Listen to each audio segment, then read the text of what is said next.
肯定有很多话要说，我又何必自讨没趣呢？情分固然重要，但是也不能破了规矩啊！现在你才是杨坚的妻子，那二姑娘跟杨坚不过是姨姐跟妹夫的关系，论理就应该避嫌的，哪有能共处一室的道理啊？算了，冬泉，你去吩咐厨房做几道二姐爱吃的菜。她平时爱养水仙，你让花房挑几株过去。还有其他要准备的事情，你去问秋瓷便是。都这时候了，你还顾得上周全啊？你没看见那二姑娘是怎么拉杨坚的手的？你还放心把他们俩放在一个屋？你心可真大呀！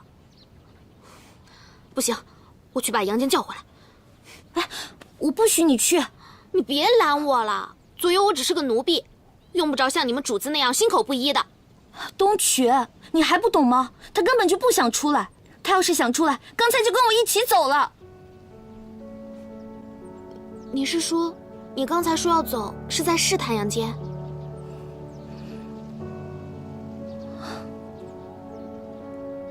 腿长在他身上，他要走没人拦得住。总之，他对二姐还有情谊。要是他跨不过这道坎，那我跟他之间就算有再多的莺莺燕燕，那都只是镜花水月而已。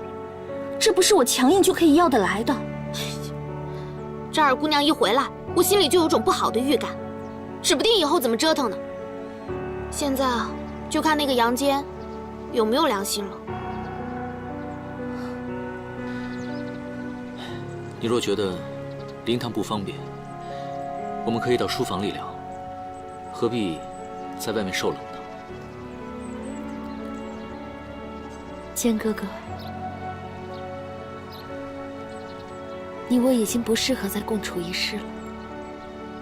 伽罗让你留下来陪我，是看在往日的情分上。我要是照单全收，那就是真的不懂事了。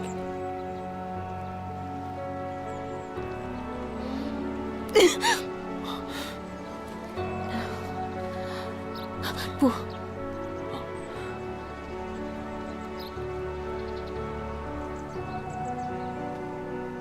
曼陀，你这是在挫我的心呢。你出嫁的时候，我承诺过你，会一直等着。我食言了。原本我是没有脸再见你，我知道你心里一定在恨我，所以你打我、骂我，我全能接受。可你连一个恨字都不提，我这心里就更难受了。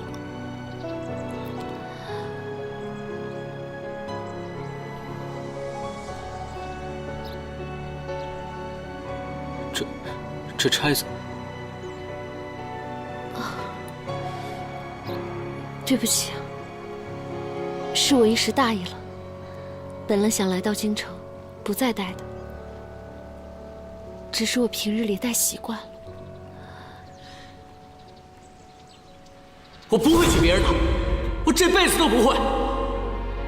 在我心里，我永远只有你一个人。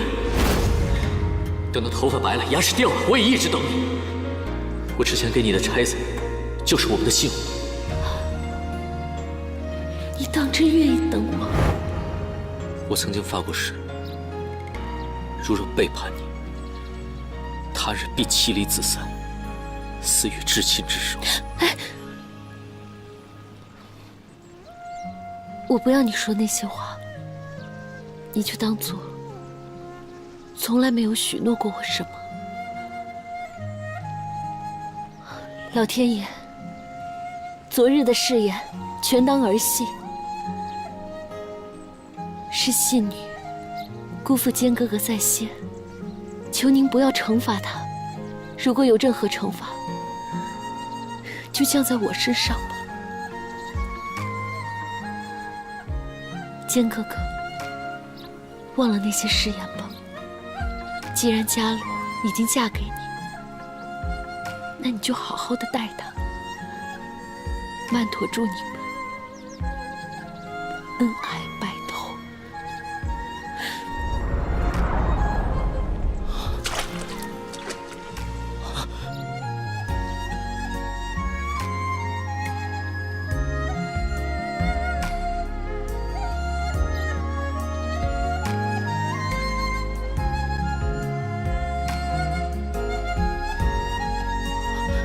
曼陀。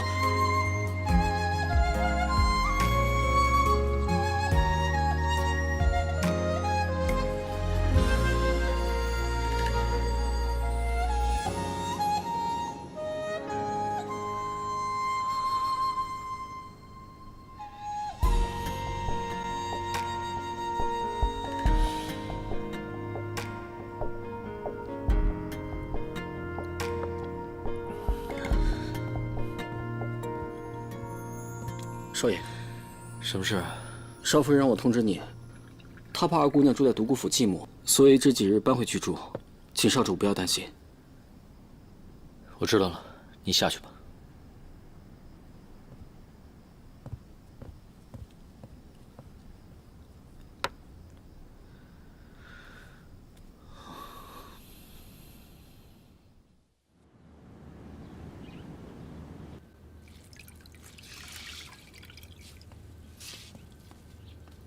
夫人，二姑娘吃饭了。等等，怎么就2个菜？我跟厨房吩咐过的乳酿鱼怎么没有做？哦，厨房里乳酪没有储藏，厨娘说做不了。你要是想吃得紧，可以去外面的馆子里吃啊。站住！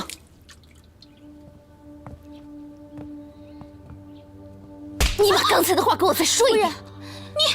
我叫你再说一遍。夫人，你消消气吧。怎么了？我再说10遍，厨房里没有乳酿鱼。你还敢顶嘴？我让你顶嘴！我发生什么事了？顶嘴！夫人，怎么了？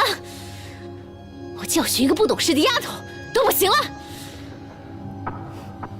东曲是我的贴身丫鬟，她照顾不周，我这个做主子的也脱不了干系。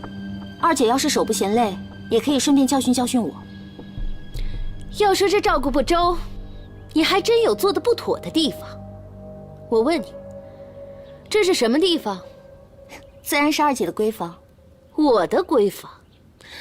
那我问你，我的银枝瓶呢？我的水仙花呢？我的碧纱帐呢？都去哪儿了？二姐请放心，这些东西都好好的放在地库里，我已经命人去准备了。你这次回京也没有事先来信，要不我也可以提前收拾好。照你的意思，还都是我的错了是吧？也罢，毕竟我只是一个远远嫁到陇西的小小的郡公夫人，如今连个丫鬟都敢这么对我，哼！看来我是必须上访长姐了，把你怠慢我的事全都告诉她。内眷进谏，内宫自有法度。二姐就是再着急告我，也得先递折子请见。我自会写折子，用不着你提醒我。是我惹的祸，你大可不必牵扯上三姑娘。你闭嘴！东曲，二姐说的都记住了吗？记住了，下去准备吧。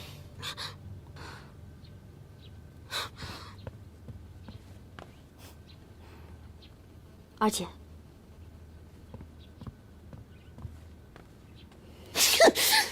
夫人，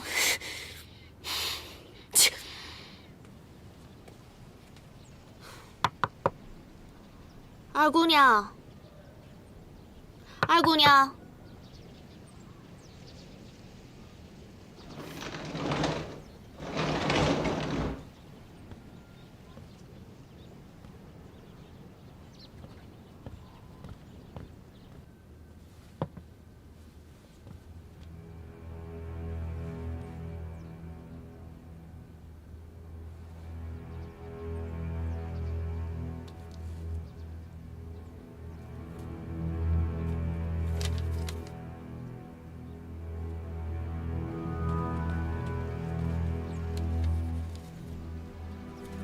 让你打我，还敢上折子说我们姑娘坏话。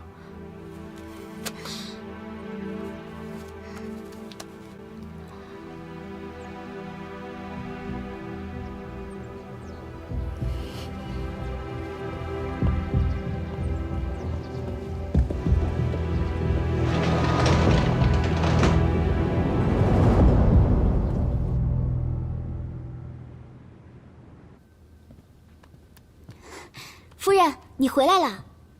今天一天你都去哪儿了？1年多没回来了，出去见了几个好姐妹。怎么了？夫人，今天东曲不是来送水仙花了吗？我看见了。怎么了？你就只看到水仙花，却没有发现房间里少了点什么东西。少什么了？夫人，你瞧那儿。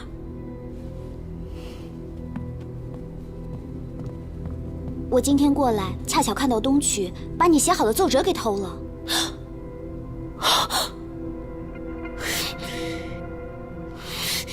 这东曲这个贱奴婢，还嫌我打的那2巴掌不够狠。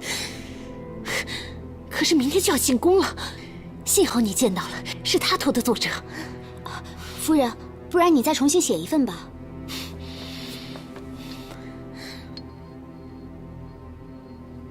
不用。怎么了，夫人？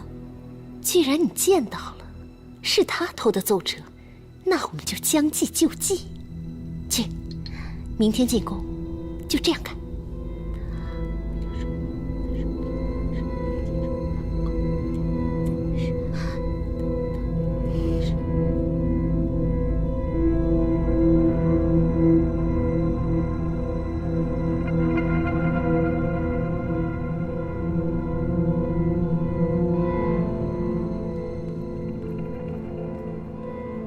不是让你们走的吗？你们怎么还跪在这儿？大臣们这会儿正散了朝会，往这儿走，你们别在这儿碍着别人。哎，公爷，劳烦你再去查一遍吧。我们夫人真的递了折子上去，这一定是你遗漏了，不然怎么会没有呢？我已经提醒过你们了，你们想跪就一直跪着吧，反正没有奏折，你就是跪死，今日也进不了宫。哎，公爷，夫人，你身体孱弱，真的不能再这样折腾了。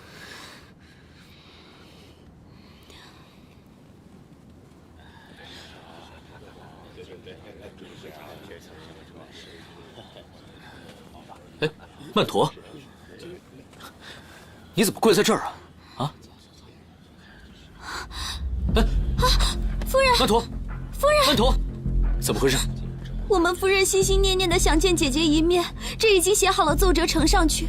可是谁知道宫里面说没有收到折子，夫人就从早上一直跪到了现在，这恐怕是身体吃不消了吧？曼陀，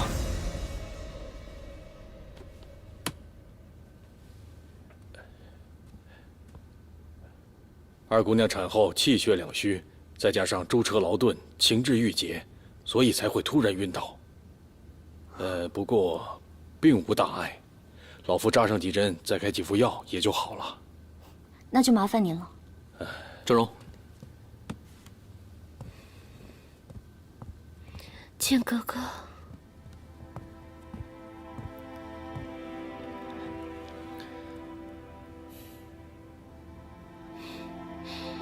先是府里的丫头欺负我，现在连长姐也不想见我，人人都厌恶我，人人都讨厌我。或许我就不该回来。你是想多了，奏折的事情或许真有误会，我派人去查了，登记的册子我也看了，的确没有你的折子。怎么会呢？是我亲手写的呀，我让秋瓷去送的，难不成他会偷折子不成？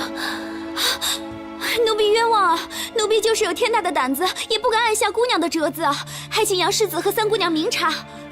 秋瓷，我们这就收拾东西，今天就回陇西去。姑娘，你这是何苦呢？你才刚离开那个伤心地，再回去，这眼睛非哭瞎了不成？什么伤心地？什么哭瞎眼睛？姑娘，你怕杨世子和三姑娘担心，才一直隐瞒不说。可是今日秋瓷一定要说，到底出什么事了？我们姑娘诞下了一名女婴，可是才出生了1刻，就被贱人活活杀死了。父亲为什么要留下我孤苦伶仃的，在这世上受苦？为什么不把我带走？二姐，发生了这么大的事情，你为什么不告诉我呢？这是谁干的？是大公子救家害的人，皇后已经惩罚了他们，但是怕姑娘的心伤再也无法弥补，所以才不远千里从陇西郡回到京城省亲，不图别的，只求家人能给他些安慰。可谁能想到，这连要上奏的折子都被人偷了。曼陀，你放心，我一定会查出谁干的。若被我查出来，严惩不贷。郑荣在，搜查独孤府所有家丁奴仆的包裹铺盖，任何人都不能放过。诺。奴婢有句杀头的话，不知当讲不当讲。但说无妨。我记得当日知道我家姑娘进宫的，还有三姑娘和东曲姑娘。这三姑娘自然是清白的，可是东曲姑娘当日与我家姑娘闹了些不愉快，就不免会让人起些疑虑啊。你拐弯抹角这么多，不就想说是我偷的吗？不敢不敢不敢，只是东曲姑娘想要证明自己是清白的，不妨让人去搜一搜啊。好啊，走，现在就去。东曲没有偷奏折，是我偷的。不是我偷的，跟姑娘无关的。不信你去我房里看。你是我的贴身丫鬟，没有我的允许，你怎么可能会做那些事情？不是的，是我自己要偷的，跟你没关系。可我是二姑娘要递奏折之前偷的。偷就偷了，敢做敢当，都这时候了，你还想狡辩什么呀？好了，我不想再在这件事上纠缠下去了。只是伽罗，这么久都过去了，你当真还这么恨我吗？你也知道，当初的婚事也是非我所愿。要不是乳娘和你的丫鬟从中作梗，我也不会嫁给一个半百之人，坏了你跟李成的婚事。可如今，你已经嫁给了坚哥哥，你已经报复我了，难道你还不满足吗？是，这个家里现在是你做主，可我也是父亲的女儿啊。过去的事情，大家都心知肚明，我不想再提，也请二姐你不要再提。孩子的事情，我也很悲痛。只是二姐，若你还是执意要搅乱别人的生活，那孩子的事情不会成为我容忍你的理由。坚哥哥，你瞧瞧他。秋子，扶上你们家夫人，跟我出来一下。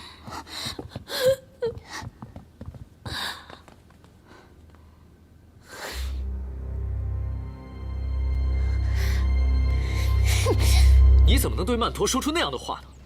他刚刚遭遇了如此恶劫，你就不能忍让一点吗？是你鬼迷了心窍，你难道看不出来吗？他跟秋瓷悲悲切切的演了一出戏，就是想逼我出来。逼你出来？那你告诉我，他为何这么做？他想拆散我们，他看不得我们恩爱幸福，他想把我们搅得不得安宁。伽罗，你怎么了？啊，曼陀他孩子刚刚被杀，他有心情做这种事吗？而且她是你的亲姐姐，你对她有这么深的恶意吗？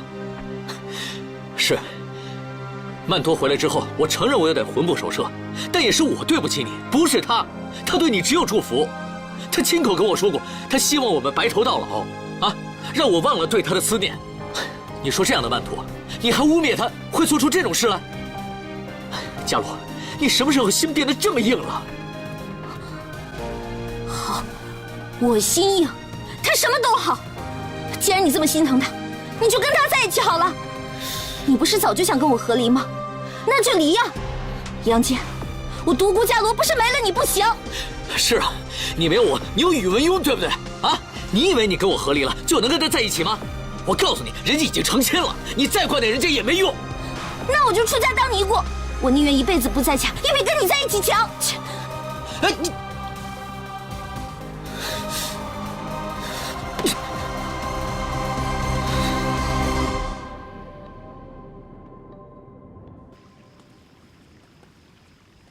姑娘，这件事情是我做的不对，我只想替你出口气，没想到却害你受累。要打要罚，任你责罚。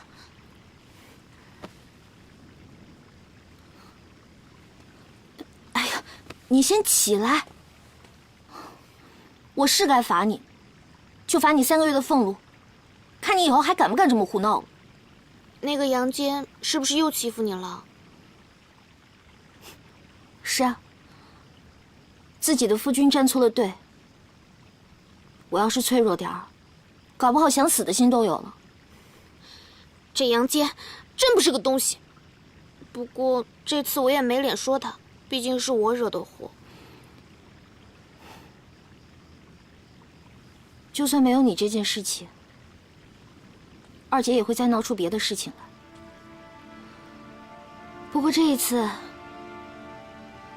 我早就不生气了。当初是太气杨坚没有站在我这一边。不过现在仔细想一想，也许是我自己太苛刻了。二姐是什么心性，这么多年来我又不是不知道，又何必在这个时候跟她起争执？你是在心疼他失去孩子的事？只这一回，就够他一世梦魇了。我还跟他计较什么呢？杨坚生气也是应该的。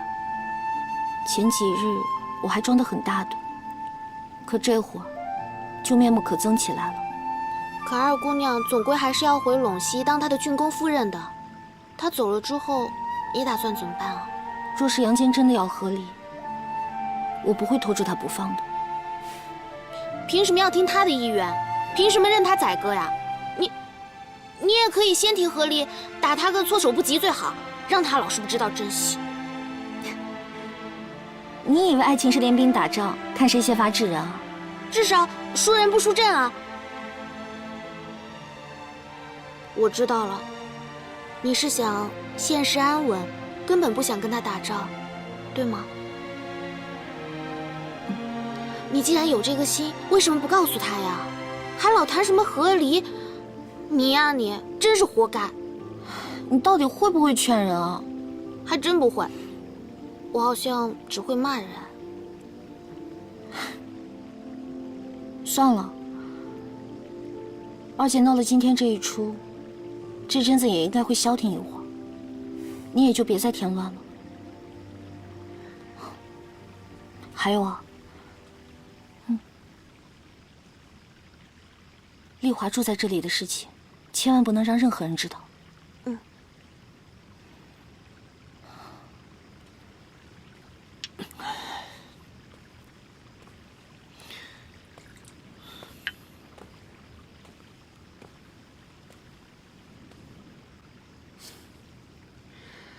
少爷，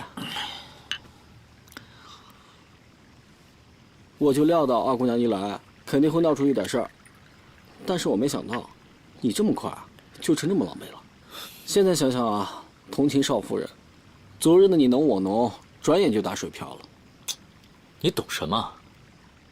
是我违背了曼陀的誓言，如今他遇大难，我却帮不上什么忙。伽罗这个时候还跟我谈什么和离？是不是这人脑袋太小？我怎么听不懂少爷你在说什么啊？左手放不下二姑娘，右手心疼三姑娘，左右两个你都想要啊？我没心情跟你开玩笑啊！我没有跟你开玩笑，你现在的所作所为就是两个都放不下，最终的结果啊，两边都得罪，两边不是人。我有你说的这么糟吗？哎，行，总之一团糟。少主，你要知道，现在二姑娘和三姑娘摆在你面前，不是让你做出选择，你是要萝卜还是要咸菜，是让你分清是非的。这两个人你只能爱一个，而这个人只能是三姑娘。其实我本来就是这么想的。我跟伽罗的婚姻已经成为事实了。而且，我现在真的爱上伽罗了。只是，我对曼陀有歉意，我不忍心再看他难过。这愧疚感啊，就像女人生孩子之前的阵痛，度过去就没事了。什么女人生孩子？别瞎说！过来，陪我喝两杯。你自个儿喝吧，我要去睡了。你。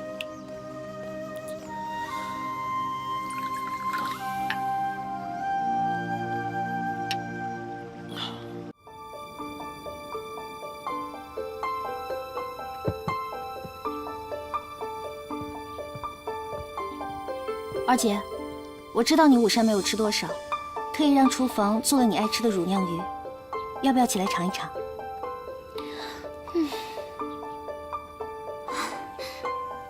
多谢三姑娘，我们家夫人在陇西郡时最想念的就是这个了。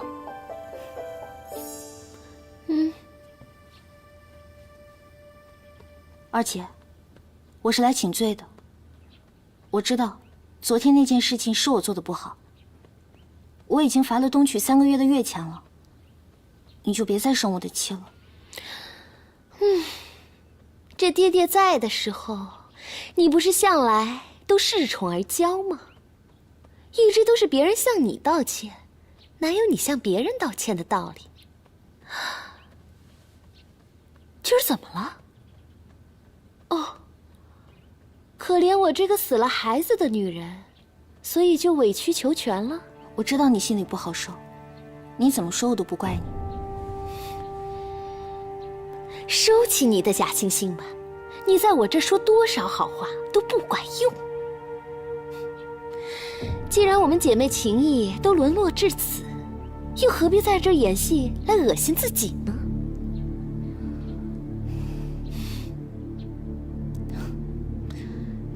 厨房熬了中药，对你的身体有好处。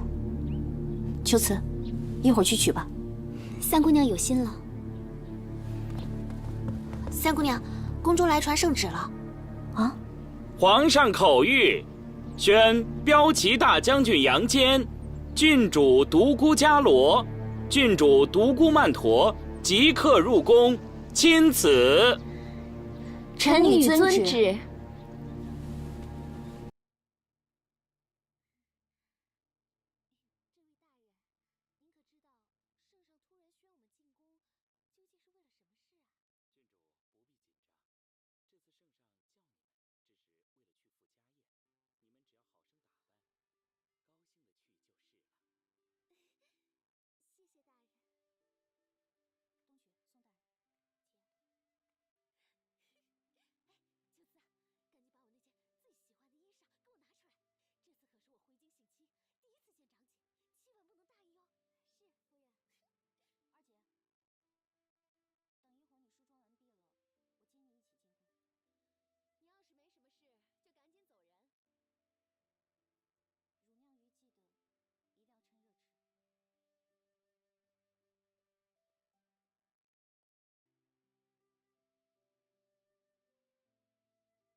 可不是这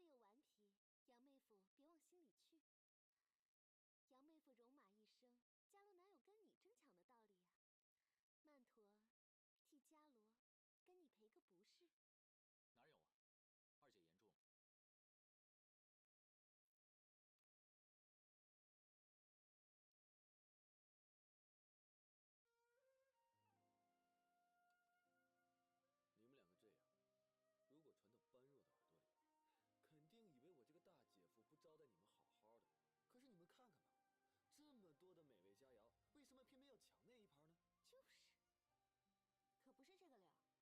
一个盘子里只有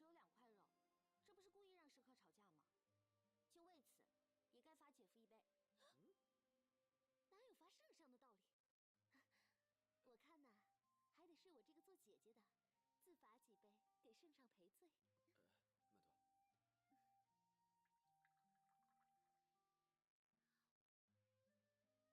军他们都吃过了吗？军功夫人的饭已经送回房里了。奴婢刚才过来的时候遇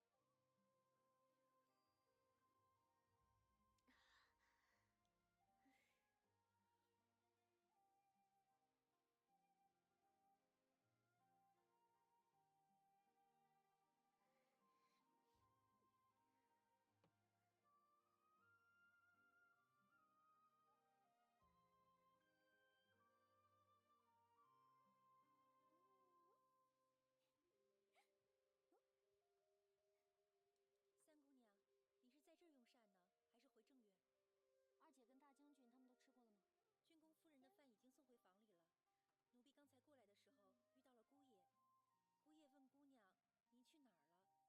乎二姑娘喝了碗九蒸黄鱼羹就吐了，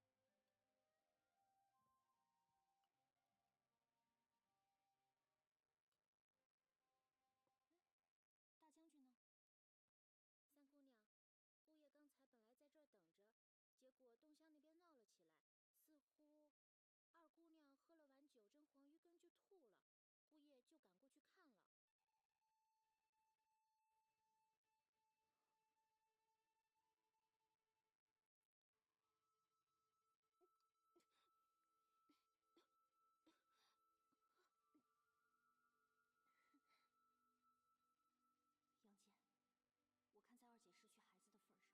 上，我已经一忍再忍了。没想到你越来越过分，简直欺人太甚。剑哥哥，真是过意不去。你看，这又没有别的丫头，我又脱了秋瓷一裙子，真是……我只是搭把手帮个忙，不算什么。哎，你要是自己能喝，你就自己试一下啊。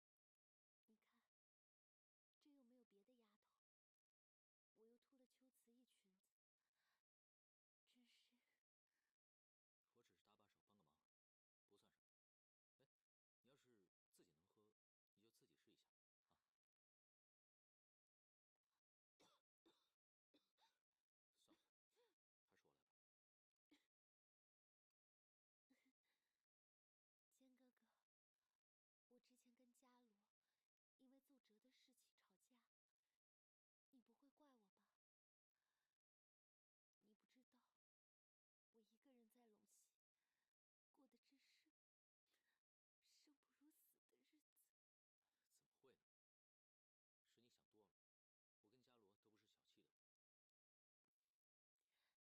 西城大营着火了！出什么事了？是军官哗变，还是宇文护又干什么？我是骗你出来的，还西山大营有变呢？自家大营着火都不知道啊？啊！我刚才过府来找你，正碰上冬雪和少夫人上了车，有个丫鬟说，少夫人看见您喂那位喝汤，一气之下就走了。走了？她去哪儿了？你问我问谁啊？就你刚才拿勺那，那浓情蜜意的样子，少夫人没进来泼你一脸水就已经够好了。胡说什么呀？是曼陀身体不舒服，边上有没有服侍的人？所以我的少爷，瓜天李下这4个字你都不清楚？当时在灵堂的时候，你避嫌不是做的也挺好的吗？二姑娘身体不舒服又怎么了？少夫人是她亲妹妹，陇西郡公是她亲郎君，这儿又是她的亲娘家，她身子不舒服，轮谁关心也轮不到你呀。少夫人刚刚回来，脸色怎么样？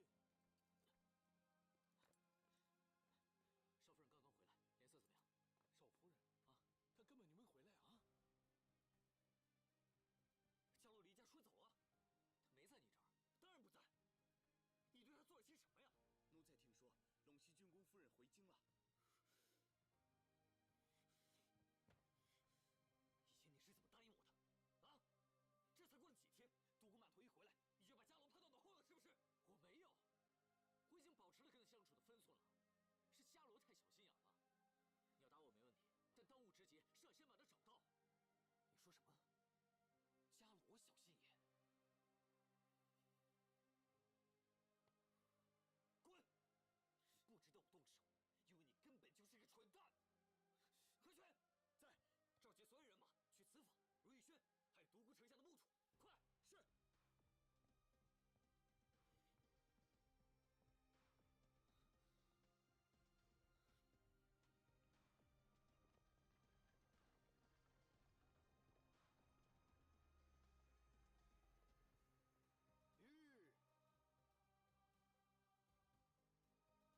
你们一个使君有妇，一个罗夫有夫啊。笑话，我为什么要替他们着想？我有拉着杨坚的手不让他走吗？再说了，我们家跟杨家是世交，我生个病他过来看看我，再平常不过了。伽罗要是想走，让他走好了。来的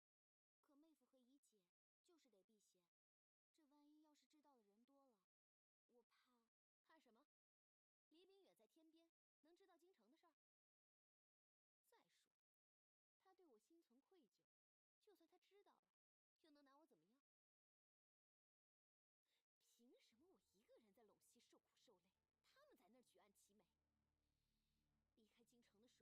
可妹夫和姨姐就是得避嫌，这万一要是知道的人多了，我怕。怕什么？李炳远在天边，能知道京城的事儿？再说了，他对我心存愧疚，就算他知道了，又能拿我怎么样？凭什么我一个人在陇西受苦受累，他们在那儿举案齐眉？离开京城的时候，明明跟我说会等我一辈子的。既然我不开心，他们所有人都别想开心，这样才公平。姑娘，你别，还不赶紧跟我梳妆？一会儿我还得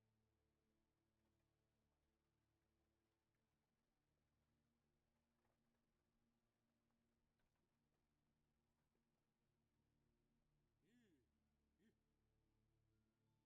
哥。快点儿！夫人，免礼吧。听说府中有事，我特意过来看看。家主不适，尚未起身，主母又没在府中，实在是不方便招呼，还请郡公夫人改日再来吧。哼，真是奇了怪了，我妹妹的家，难道我还进不得了？夫人，嘿，你还懂不懂得规矩？奴才蠢笨，自然不如夫人不请自来的规矩。你要干什么？我们家夫人可是病人。夫人，你昨晚又没睡好。飞哥放出去了，一路的驿站都会留心的。别把事情弄大了，弄不好他只是出去散散心。是。哼，为什么拦着我，不让我进去啊？夫人，为什么拦着我？夫人，夫人，夫人，坚哥哥，我听说伽罗出事了，我特意过来看看。可是他居然不让我进来！坚哥哥，你千万不要怪他，他也是为了我好吗？你身子还没好，怎么不在家里休息？我这不是担心你吗？哟，你昨晚没有睡好吗？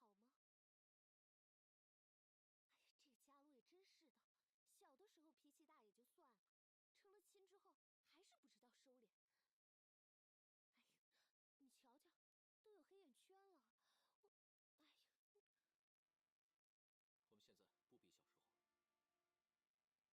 我们现在不比小时候了。是啊，不比小时候了。可是以前的话，就都忘了吗？想想那个时候，也是同样的景致，你我相对而望。你跟我说会等我一辈子的，要等我恢复自由身的那一天。过去的事情，是我对不住你。只怨这世间变化太大，有些事情我们自己也身不由己。你的意思是，你心里还有我是吗？你没有喜欢过别人是吗？你跟伽罗只是一对假夫妻，对吗？你误会了。你不用再说了，我就知道你的心里还有我。哟，郡公夫人，您来我们府上，到底是关心您妹妹的，还是来跟我们家少爷旧情复燃的？哼！皇后懿旨到。皇后口谕，选骠骑大将军杨坚即刻入宫，不得有误，钦此。皇后千岁千岁千千岁！谢谢公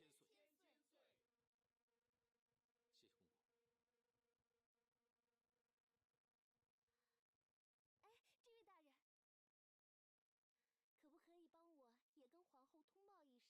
就说我也想跟他见上一面。您是谁呀？我是陇西郡公夫人。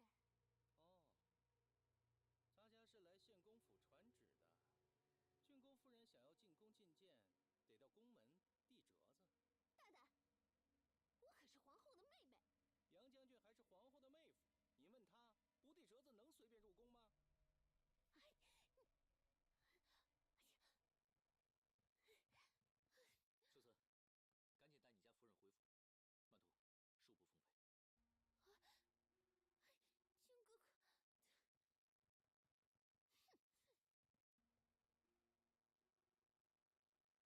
哼！一干小人，竟敢如此待我！夫人，这抚州官员的内眷进京，按例都是要先去鸿宾院的。就算京中有院舍，也得报到后才回家居住。可夫人这一回京就回了娘家，只是让王女官去了鸿宾院，这宫内不知也是正常的呀。用你多嘴！去鸿宾院，拿上我整套告命的行头，我这就递折子进宫，让张姐好好教育这把没有眼力的家伙。等着！哼，好大的胆子，就认这样做夫君的吗？我对你客客气气的，你跟我蹬鼻子上脸吗？我这个做长姐的还没死呢，你敢给我欺负起伽罗来了啊？您缓着点儿，殿下，奴婢想替大将军分辨一句。大将军本和陇西郡公夫人有婚姻之约，久未相见，乍然重逢，有些激动也是情理之中。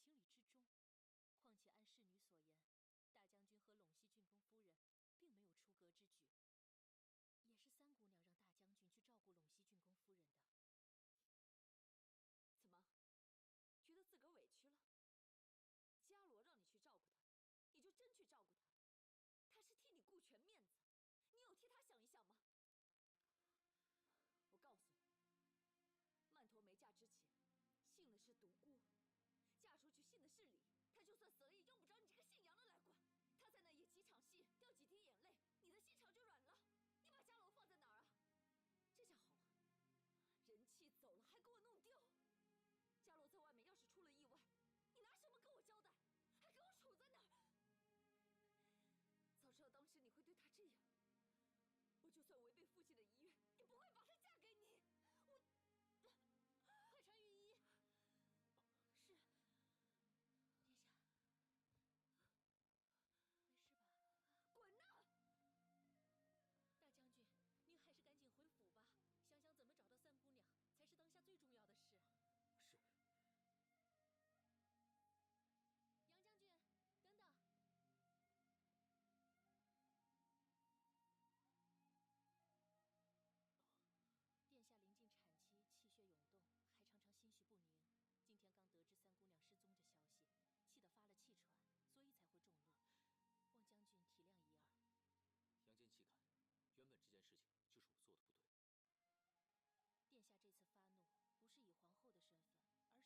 是聪明之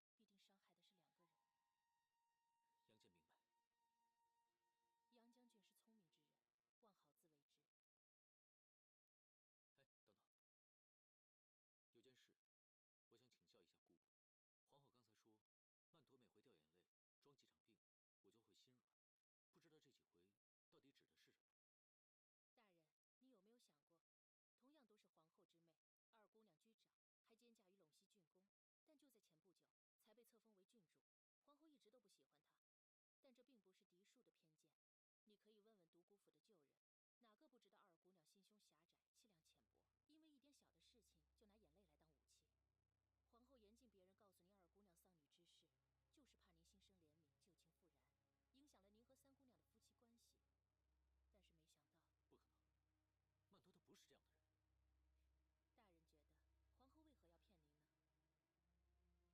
大人觉得皇后为何要骗您呢？我对曼陀其实早就放下了，只是她病得实在太严重了，我又不能看着她不管。伽罗也是，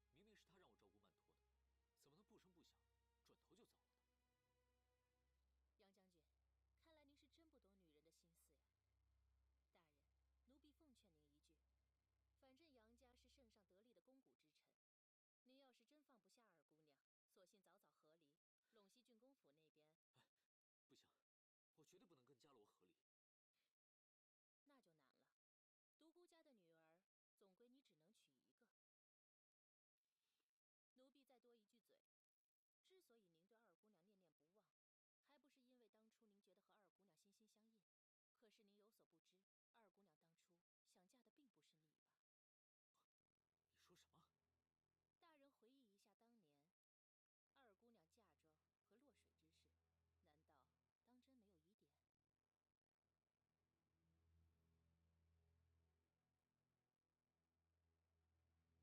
知，二姑娘当初想嫁的并不是你吧？你说什么？大人回忆一下当年，二姑娘嫁妆和落水之事，难道当真没有疑点？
皆是误会。御前不得善言。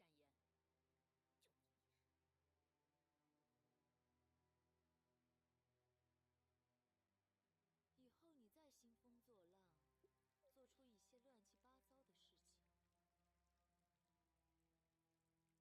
我是不介意帮你的陇西郡公纳第三房。滚！他凭什么这么对我？明明是伽罗的错。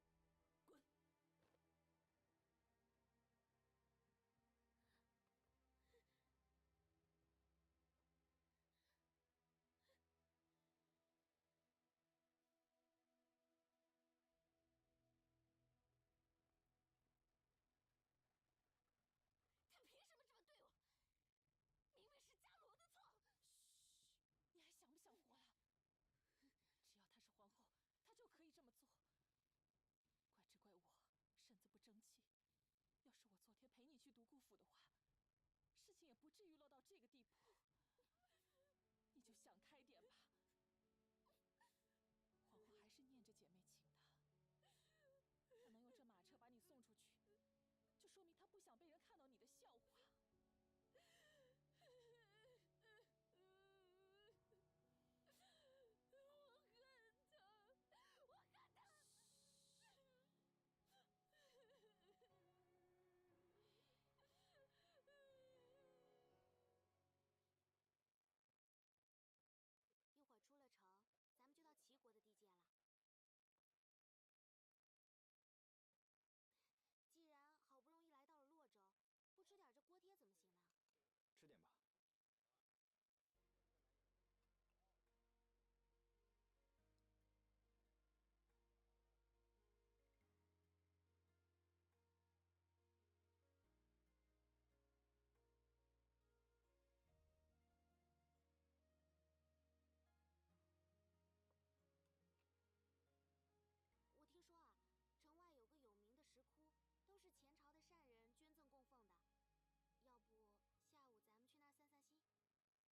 哪儿呢？你真是个傻孩子。如果你真的离家出走，你大姐能不担心吗？其实我有很多办法可以开解你，但是现在我什么都不想说。你知道阿战为什么要退位吗？都是因为他身体的原因，恐怕不剩几个月了。不可能！可是，如果真的是这样的话，那你为什么现在还要带他出来呢？因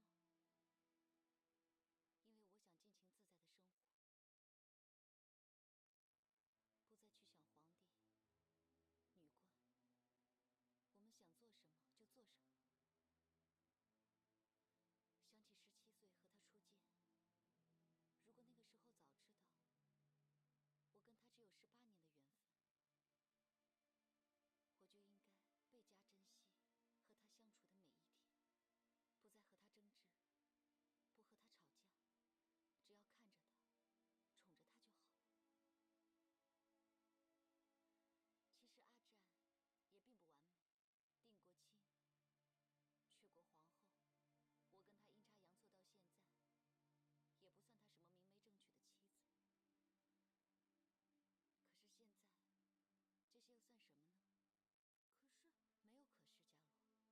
我就应该倍加珍惜和他相处的每一天，不再和他争执，不和他吵架，只要看着他，宠着他就好。其实阿战也并不完美，定过亲，娶过皇后，我跟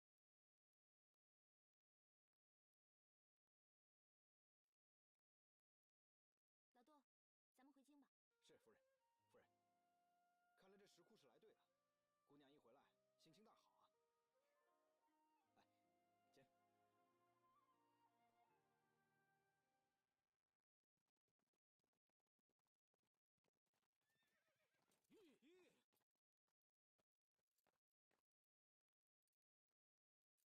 看来这石窟是来对了。姑娘一回来，心情大好啊。来，请。叫你们一臣出来。是。这位是骠骑大将军。将军，今天你回到京城，你说看见了黑色马车和10几名侍卫路过，是不是这辆马车？没错，就是这辆车。大概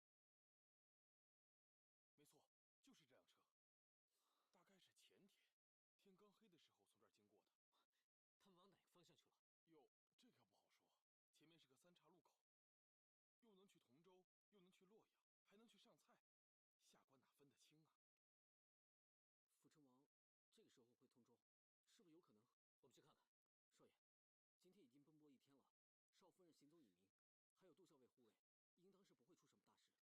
明，还有杜校尉护卫，应当是不会出什么大事。打仗几天不睡，现在赶点路算什么？人不歇，你总得让马喝点水吧？小人马上去拿水拿粮。一成，上我的房间里再添一点水吧。李成，杨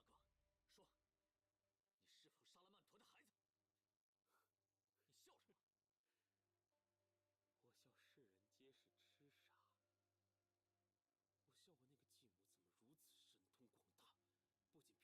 我那个继母怎么如此神通广大，不仅骗得我父亲团团转，就连你这个前任情郎，都心甘情愿地为他出头。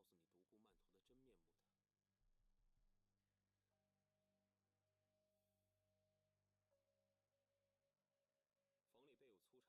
诉你独孤曼陀的真面目的。房里备有粗茶，何不来上一杯？不可能，我绝不相信曼陀是那样的人。你说他陷害你，有何证据？我好好一个郡公世子，如今被发配到南宁州这种蛮荒之地，还需要什么证据？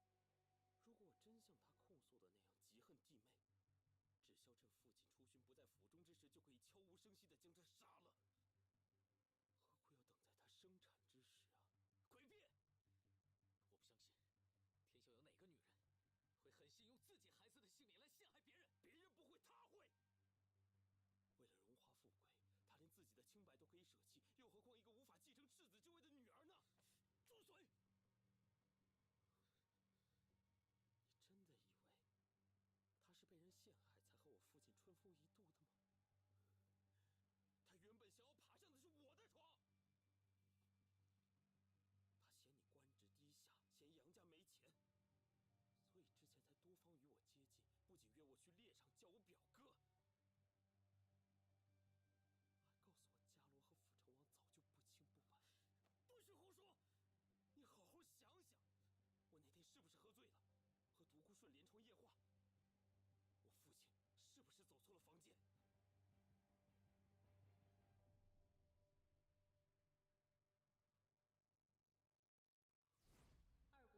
行此大礼，妾身可担当不起。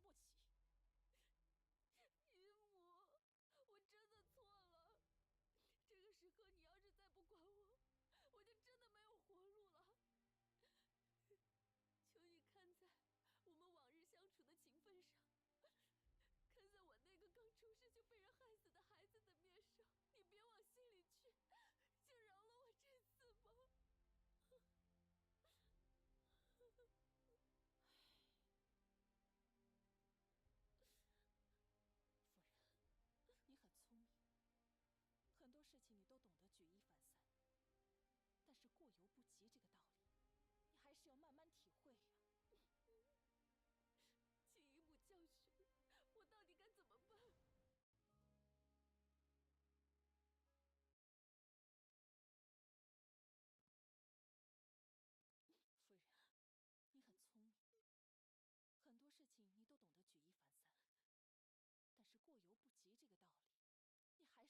怎么办？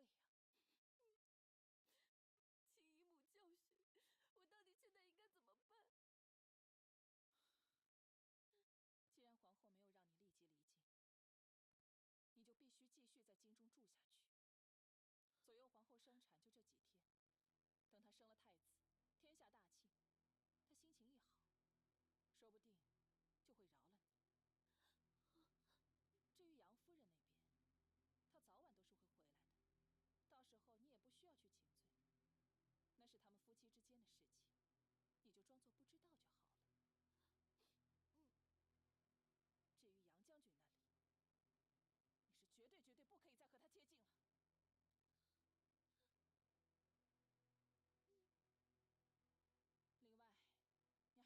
信给郡公，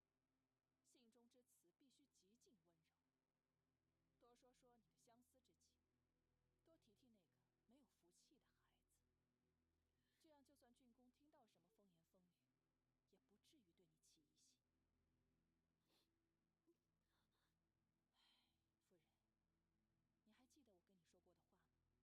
到什么风言风语，也不至于对你起疑心。夫人，你还记得我跟你说过的话吗？你现在可以依靠的只有2个身份，一是郡公之妻，2是皇后之妹。可是皇后现在已经对你心生厌憎，如果你连郡公的欢喜都失去的话，我知道，我马上就去写信。你放心，我就算再恨他，也会把这封信写得柔情似水。我会剪一撮头发，明天一早我就会带进宫去，就说你回来之后羞愧难当，但吴兆再不敢进宫，只能以发代身向皇后请罪。哎呀，只是不知道我那进宫的令牌会不会被内宫已经禁了。这一切都是二姑娘让做的。我还是不相信曼陀会做出那样的事了。说实话，你也就小时候和上回进京的时候才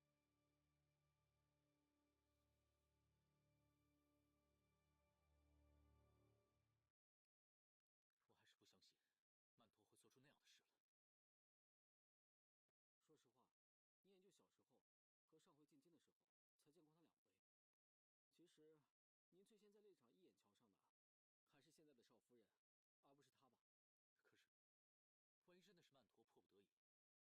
的斗胆，一直派人监视红宾馆。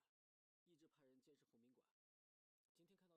还是让小的给你读读吧。郎君卿卿如晤，一别方寻，刻骨相思。郎君远在北疆，一切可好？够了！人家一边在这跟你诉说旧情难忘，一边没忘了跟着你丈夫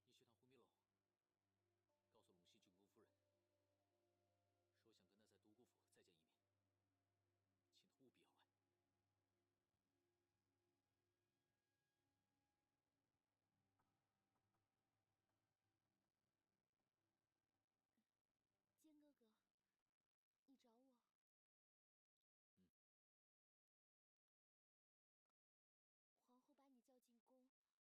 皇后把你叫进宫，没说什么难听的话吧？我们2姐妹当中，她向来偏向伽罗，再加加上生产在即，一时情急，可能会说出很多难听的话，你千万不要往心里去。雷霆雨露，皆是君恩。况且此事原本就是我做的不对。坚哥哥，你不会还以为是我故意挑唆你跟伽罗吧？那你告诉我，那天在府上你问我，是不是忘了？是不是喜欢上了别人？什么意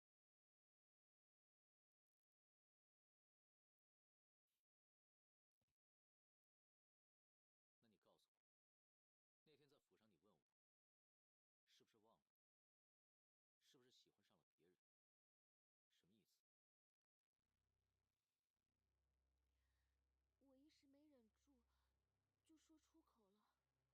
可是现在，你我情况都不一样了。如果我的回答是没有呢？真的吗？你没有在骗我？我的确不曾忘了你。坚哥哥，听你说了这些话，就是现在，立马让我去死，我都觉得值了。你不知道，自从我嫁给李炳那个老匹夫之后，我真是日夜不得安眠，心里想的念的都是你。可你还是为他生了孩子。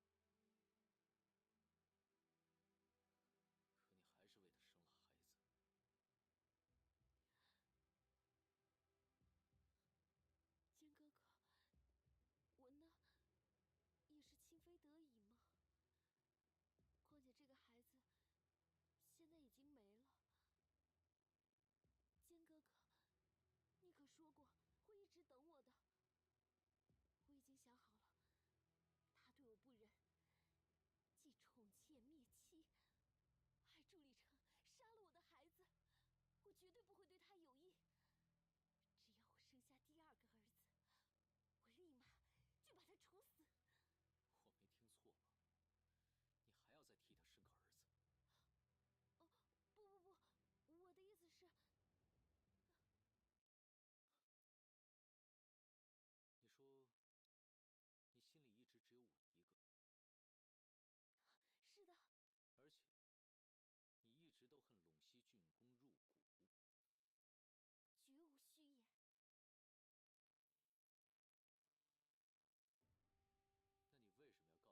之人。佳罗，这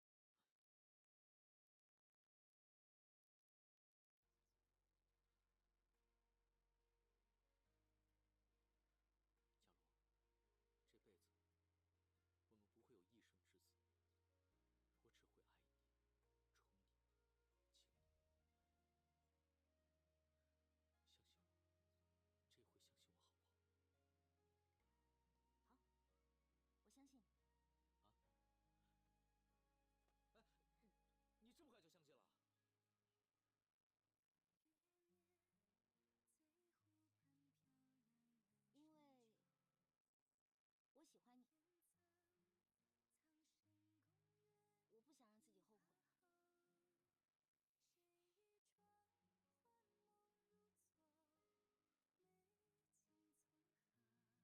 信你。啊？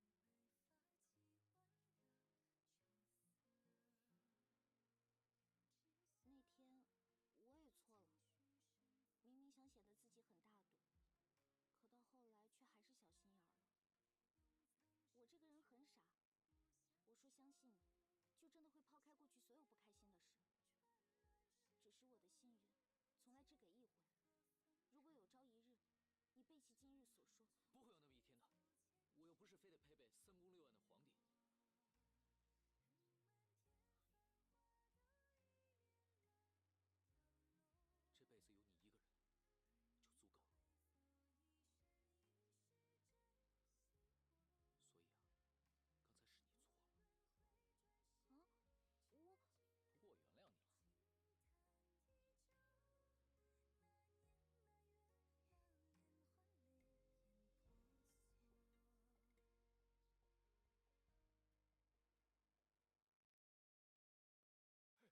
二姑娘，你不能进去啊！把门打开！不是老奴不遵令，三姑娘有交代，一切闲杂人等不得入内呀。哦，原来我是闲杂人等啊！你别忘了，我还姓独孤。奴抗主令，按律仗打30后可是要被流放的。啊，二姑娘，您可是出嫁女，这府中你已经管不着了。老爷生前也说过，等他走后，府中一切由三姑娘做主。三姑娘，三姑娘，我看你这眼中从来就没有我这个朝廷郡主。把门给我撞开！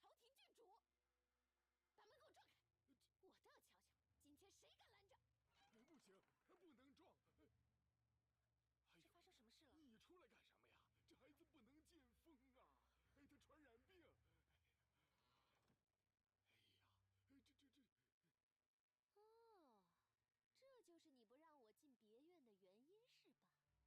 说，那个女孩到底是谁的？这女孩是祭慈院的孤儿，她得了一种怪病，三姑娘放到这里隔离，一切都不能过去。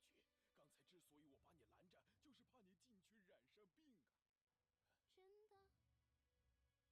怕你进去染上病啊。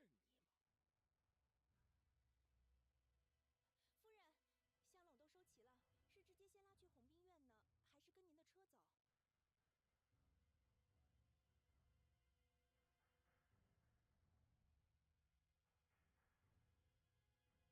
院呢，还是跟您的车走？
回我信他就够了。他这个人啊，是有点傻，所以才会做那么多让人伤心的事情。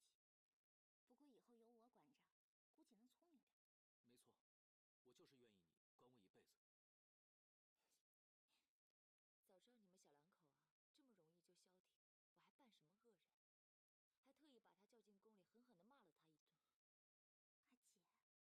来，回去吧。还跪在那干嘛？我告诉你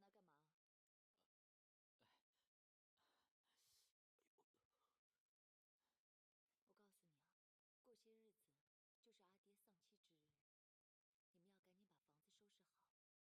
子收拾好。最重要的是，该圆房圆房，该干嘛干嘛。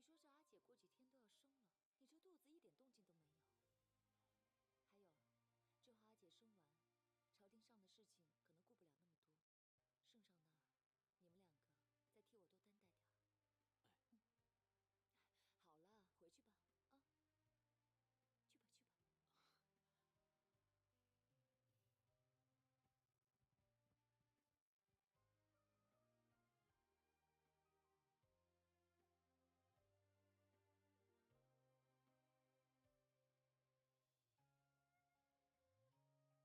哎，好了，回去吧，啊，去吧去吧。哎呀，这个镜子啊要摆在这个窗户的中间呢，啊，坐在这儿，采光不是更好吗？是不是？是。哎呀，这个要摆在右边嘛，这样不就顺手化妆吗？对不对？对。哎，行了，你们都出去吧，我自己来。是。一拿，用手，这不就顺手了，对不对？所以这个摆这儿。哎呀，好了，难不成劝完阿姐，我还得再劝你一回啊？我不是被他哄两句就耳根子软上当了，我只是相信他这一回是真的清醒了。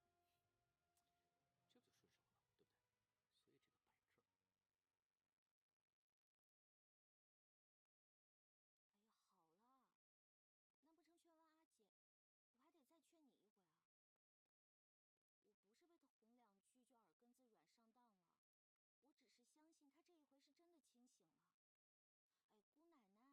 你不是也说过了吗？做生意就要有赌性，我信他，所以我就赌这一回。就算赌输了，也不会留下遗憾，是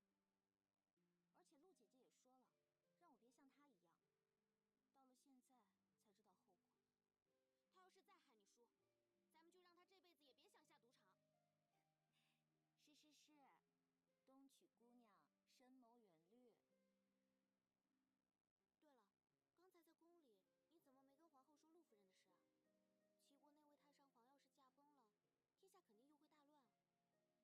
阿姐眼看就要生产了，我怎么能让她操心呢？再说了，陆姐姐和我一向只是私交，并非国义，我得对得起这份信任。所以这件事情